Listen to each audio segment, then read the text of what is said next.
In our headlines on this Monday afternoon, August 26th, here in South Korea. President Yoon Suk-yeol will set sail to reforming the national pension system in a public address this week, during which is also slated to share the status of similar improvement initiatives for healthcare, education, labor and birth rate.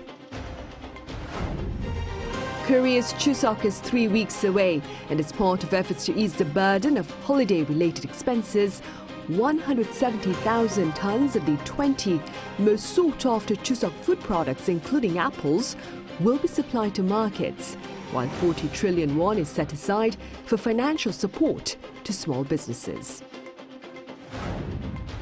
Meanwhile, Israel and the militant group Hezbollah marked the most intense exchange of fire since 2006 this past weekend, raising fears about the fallout of this fresh, fierce confrontation on ceasefire talks for a halt in rampant violence in Gaza. This week, President Yoon Suk-yeol is poised to bring the public up to date with regard to his reform initiatives of 5 sectors, including the pension system. Our senior correspondent Oh Soo-young reports. President Yoon Suk-yeol will push for a new plan to reform the public pension scheme as South Korea's rapidly aging society faces the possible depletion of pension funds within just 30 years. According to various presidential officials over the weekend, Yoon will address the nation this week to explain the status of his 5 key reforms to improve the national pension, healthcare system, education, labour conditions and the birth rate. In his briefing, Yoon will mainly set the tone for the government's soon-to-be-announced roadmap for pension reform, the first since 2007. One official told Arirang News that Yoon feels he must personally address the issue, recognising that the national pension affects every citizen, particularly the younger and future generations. The current structure allows people to receive more than they've paid over the years, causing a deficit. This puts a burden on future generations who have to cover the difference. When the pension system was first introduced, it was designed generously to encourage people to join. It was expected the premium rates would gradually increase and the income replacement rate would decrease over time. However, after the 1997 Asian financial crisis and even during the 2007 pension reform, there were proposals to increase the premium, but they weren't implemented. South Korea having the world's lowest birth rate and a declining population means fewer young adults will have to support the disproportionately large number of pensioners. As experts predict, the current pension funds will run out by 2055. Those born after 1990 would not receive any payouts upon retiring at age 65, despite their decades-long contributions. Previous discussions in Parliament have focused on parametric measures, such as adjusting the insurance premium rate, how much you pay, and how much of your income can be replaced by your pension payout, the so-called income replacement rate. To secure fiscal sustainability and generational equity, the government is likely to increase the premium rate from the current 9% to 13%, which the ruling and opposition parties agreed on earlier this year. However, the new plan is expected to also introduce structural changes by proposing a slower rate of increase for younger people to meet the 13% target, while the older generation would be subject to steeper increments. Other measures being mulled are automatically adjusting premium rates and income replacement levels based on economic and demographic conditions, as well as enhancing benefits for military personnel and new mothers. The truth is, no other country has experienced a birth rate as low as South Korea's, so we need to take more drastic and unprecedented measures to ensure sustainability, intergenerational equity and old age income security. Otherwise, we'll see a divide between those who benefit and those who don't, and the system won't be sustainable.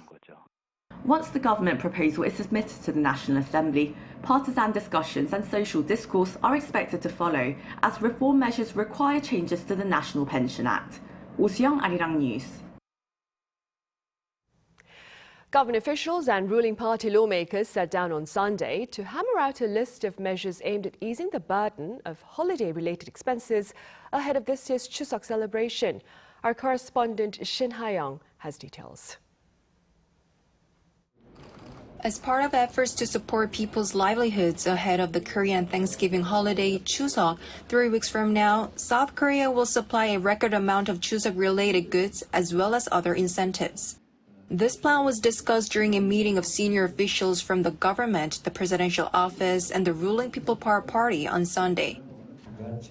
We need to focus more on the rising prices of vegetables, fruits, livestock and seafood, as these are the areas where people feel the impact the most. 170,000 tons of the 20 most high-demand Chuseok items, including cabbage and apples, will be supplied to markets, the largest amount ever for Chuseok holiday.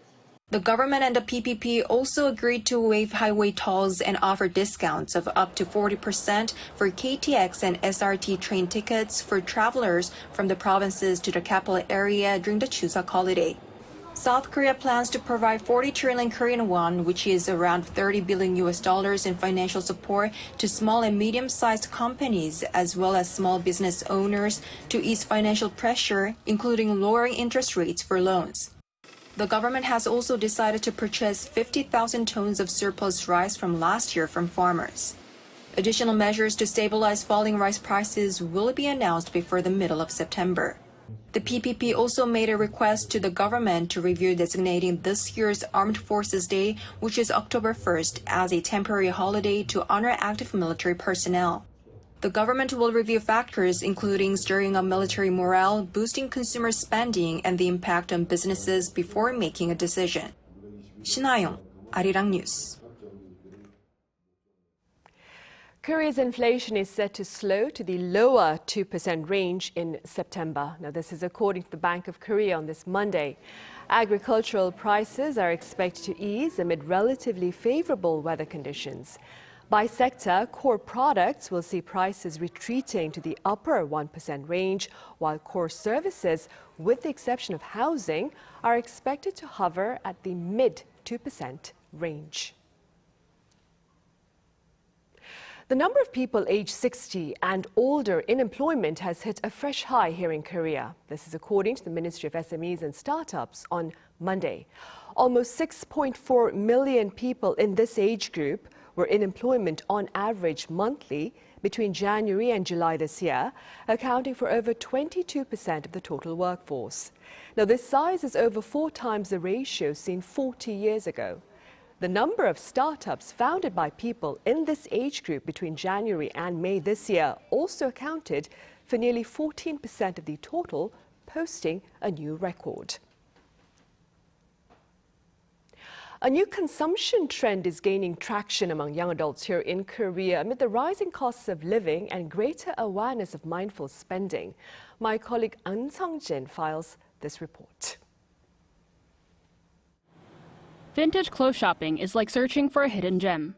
This vintage pop-up store in the Hongdae area of Seoul says most of its customers are in their 20s and 30s. T-shirts here cost around 4,000 to 5,000 won, which is very cheap, especially for the younger generation, which is still financially dependent. Those reasonable prices are also what attracts young people to vintage clothing stores. It's also cheaper most of the times, and sometimes it's even upcycled, so there's a new twist to the item. Yeah, you can also find good items for a lot less money if you look around. This is known as underconsumption core. I talked to a content creator who explains a bit more of this trend in detail. So underconsumption is mindfully consuming less. So whatever you have, just using it to the fullest. So it's a pushback to overconsumption. They started underconsumption. So going to thrift stores would be a form of underconsumption because you're more mindful of what you buy and you bring into your home. It's not only fashion that's been affected by this trend of opting for affordable means. According to the Korea Federation of Bookstore Association, 2 major second-hand bookstores have seen their number of branches increase each year from 2015 to last year. From vintage clothing to buying second-hand books and furniture, undercore consumption claims to reject excessive consumption and pursue a simple lifestyle. A professor adds that there is more to the scope of this trend. People are now moving away from YOLO to YONO, which is you only need one. It ties back to minimalism and advocates for reducing consumption. Buying vintage clothes has already been around for a while, yet it's trending even more among the younger generation these days because in the midst of materialism, such old items seem to appeal to them with history and uniqueness. The steady selling of vintage items not only reflects the younger generation's pursuit for uniqueness, but amid the rising cost of living, it's also a pushback against overconsumption. 안성진, Arirang News.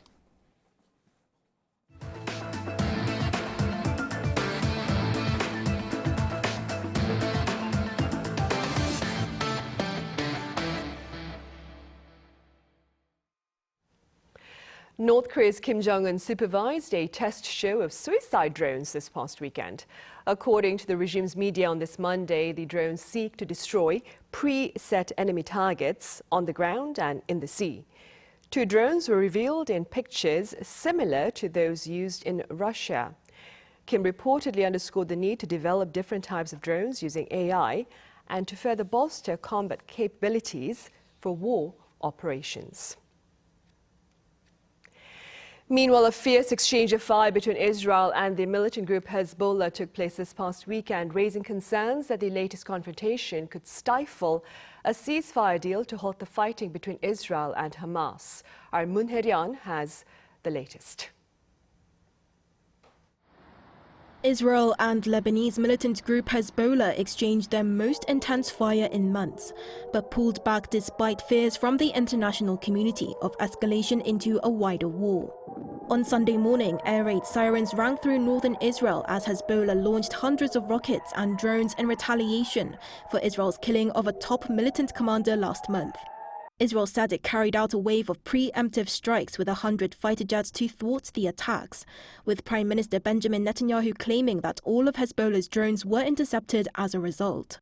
Lebanon's health ministry said 3 people were killed, and both sides stated that they only aimed at military targets, with Hezbollah's leader saying that the group targeted a military base near Israel's capital, Tel Aviv, in a televised address on Sunday evening.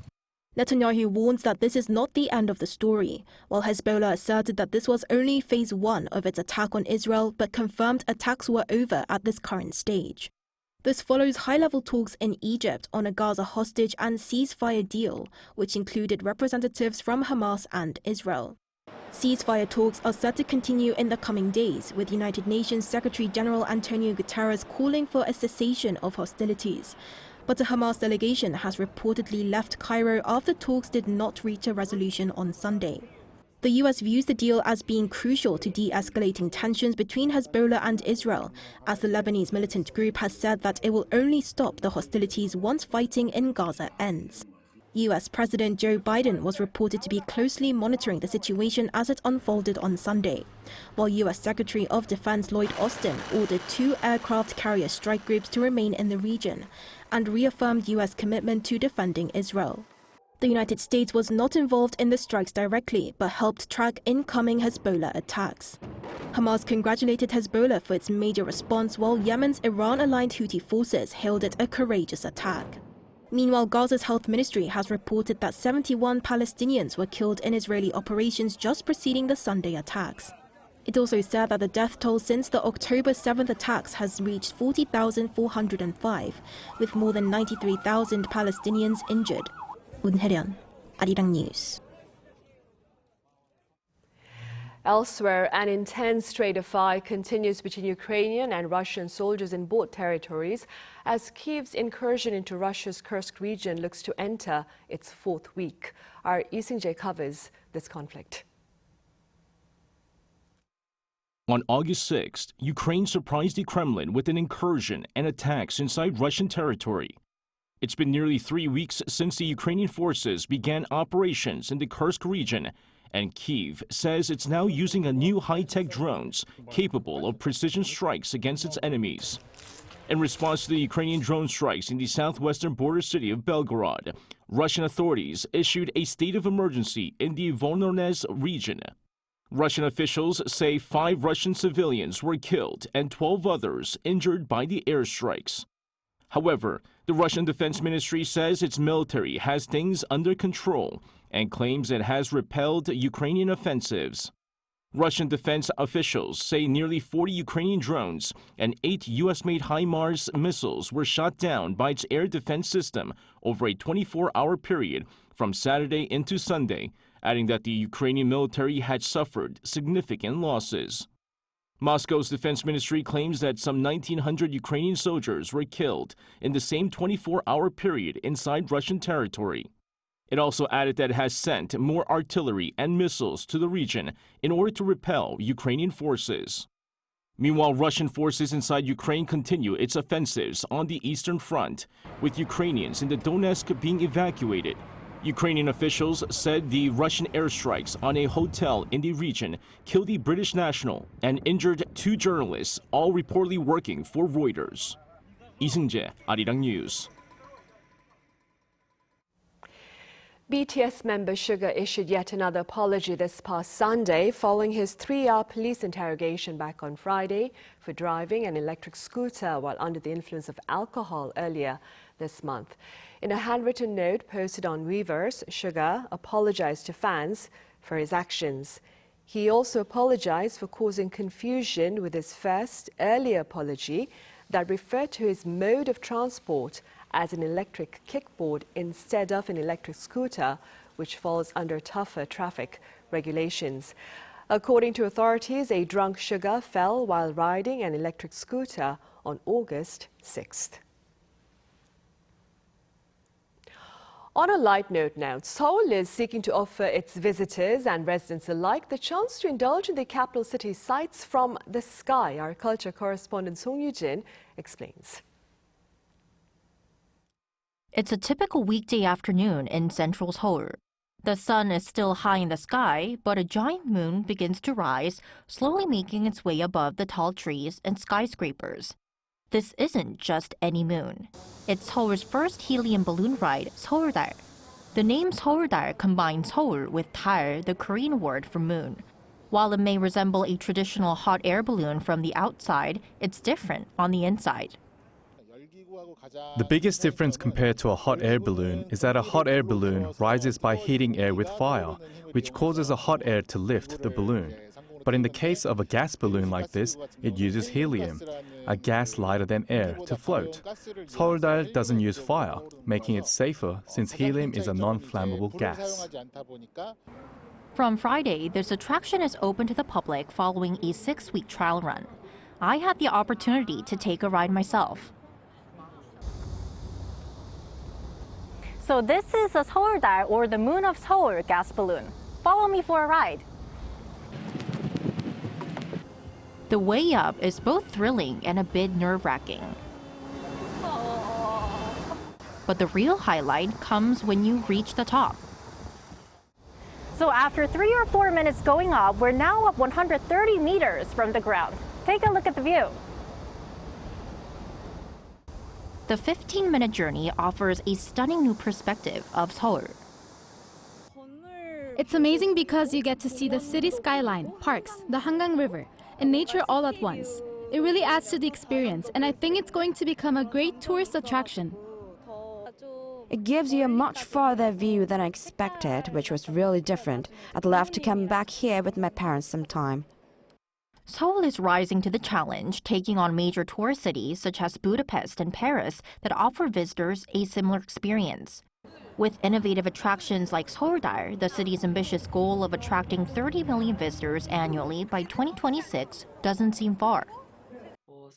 Seoul has iconic landmarks like In-Seoul Tower and Lotte World Tower in Namsan Hanok Village, but finding places that combine fun with unique experiences can be challenging. SEOULDAL offers stunning views of the Hangang River and the city's skyline, much like observation decks in Tokyo and Dubai, but with the added thrill of a balloon ride. For those eager to take this sky-high adventure, SEOULDAL operates every Tuesday to Sunday from noon to 10 p.m. Song Yoo-jin, Arirang News.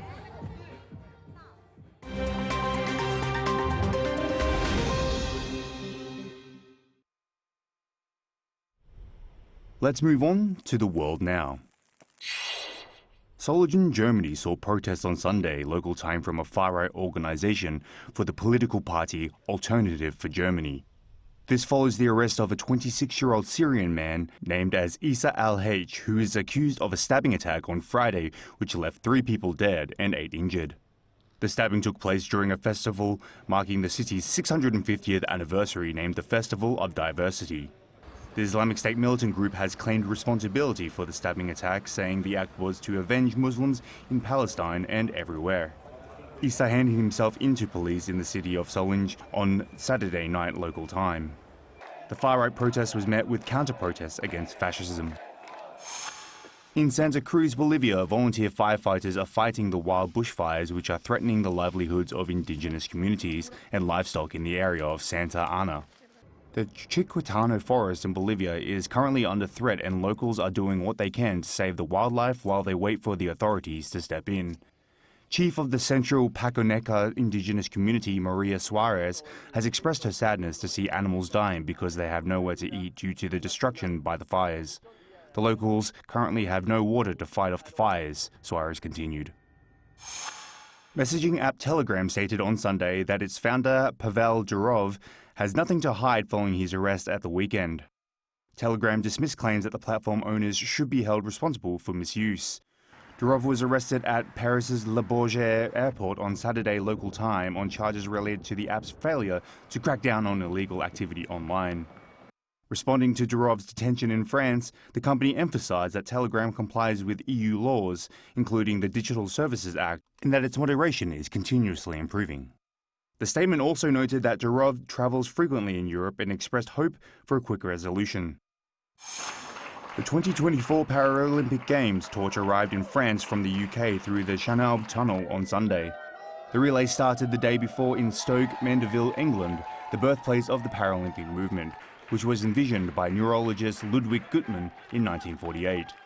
British athletes carried the torch midway through the undersea tunnel, handing it off to French competitors who brought it to Calais. The flame will continue its journey to Paris, where it will light up the Paralympic cauldron during the opening ceremony on Wednesday. Walter Lee, Arirang News.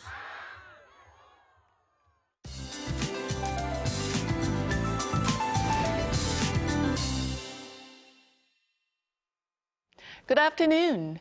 After a one-night break on Saturday, it was a return to tropical nights last night in Seoul. Jeju has endured 42 tropical nights so far this season, but at least suffocating heat died down compared to last weekend in many parts.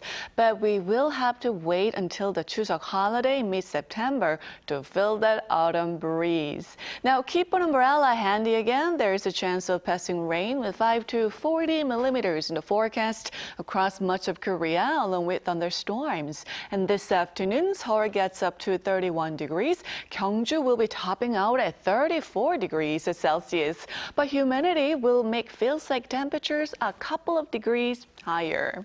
Now, the East Coast and Jeju could be rainy for the next couple of days. Meanwhile, Korea's weather could be affected by Typhoon Shanshan this week. That's forecast to approach western and eastern Japan from Tuesday, which will bring heavy rain and violent winds to Japan. That's Korea for you, and here's a look at the international weather conditions.